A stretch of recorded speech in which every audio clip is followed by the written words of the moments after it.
Today we'll be discussing the role of religious biases in determining ethical principles, and to understand why this is a relevant matter for discussion, we need to look at the real-life situation that inspired this presentation.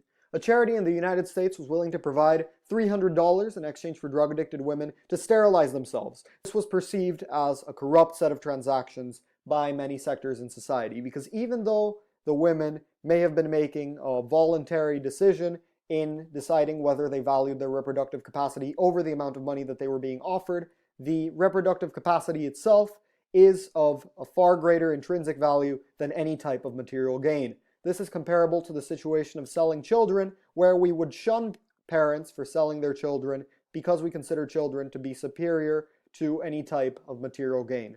But this leads to an important question. Why should we value the reproductive capacity over women's choice or the potential harms of her giving birth?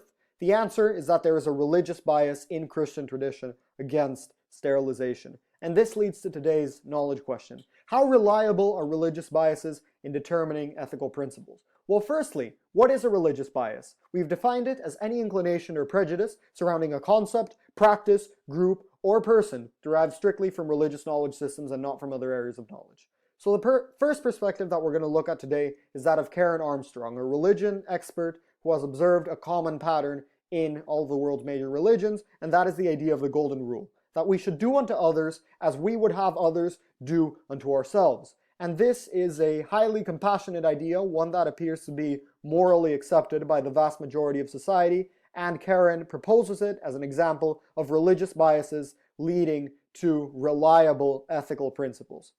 Nonetheless, there is an alternative perspective, and this is the idea that religious biases are often unreliable means of determining these ethical principles. We can see this in an article by The Atlantic on US President Donald Trump's foreign policy in Muslim-majority countries, where he appears to want to support primarily Christians and minority groups, and where, according to The Atlantic, such blatant religious bias is actually harmful to Christians, Jews, and other minorities living in the Middle East.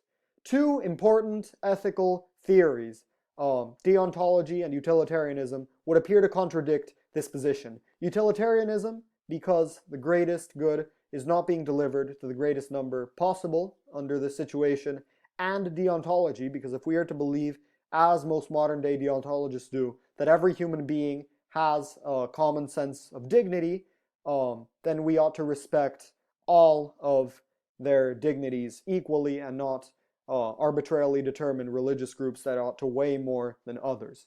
However, Trump is following neither of these moral philosophies and is following his religious bias instead in choosing to support those who align with his Judeo-Christian tradition.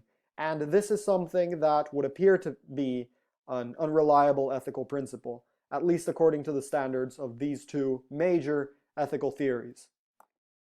However, there's a third idea. And it's the idea that rather than using religious knowledge systems, we rely primarily on our intuition and our emotion to determine ethical principles. And religion serves to corroborate these principles where they align with our intuition, but not otherwise. It is the intuition, ultimately, that defines our ethical principles and not our religious bias. This would appear to make a lot of sense if we look at the incoherences between believers and the doctrines of the religions they follow very often. The Catholic stance on birth control, for instance, is very firmly against it. However, the vast majority of Catholics in the modern day practice birth control on a regular basis. Even though Buddhism is supposed to be a religion without deities, Buddha is very often treated as a deity by Buddhist believers. And all of these contradictions would appear to show that people are guided in their ethical compass more by their intuition, what they believe is right intuitively, and not by their religious bias as ordained by their doctrine. Furthermore, there's a range of field studies that now show that religious people do not behave more morally than atheists under a range of definitions of morality. That is, regardless of what you interpret morality to be, there is very little correlation between one's religious biases and one's moral principles. In that case, where does morality come from? This theory would posit that it comes from our intuition, on the one hand, what we intuitively feel is right, and on our emotion, how, in a given situation, we are emotionally compelled to act. Both of these things are far more important in forming our ethical principles than religious bias. So, what are the implications of these three perspectives? If we were to follow the first perspective, the idea that religious biases are a reliable means of determining ethical principles, then objecting to the cash for sterilization project is right, because that is what our religious bias would indicate that we do. Cases such as abortion or adoption for homosexual couples, as well as other highly controversial social issues, should also be morally guided by our religious biases, according to this perspective. The second perspective is the idea that religious biases are unreliable means of determining these principles, and in that case, objecting to cash for sterilization may be misguided, especially considering that the project follows other potential moral philosophies, and to object to it would be to contradict these moral philosophies. On the other hand, overcoming these biases is necessary to reach moral solution towards social issues of all sorts, including the ones mentioned earlier. And finally, there's the idea that religious biases can be either reliable or unreliable, but are never really the source of our ethical principles.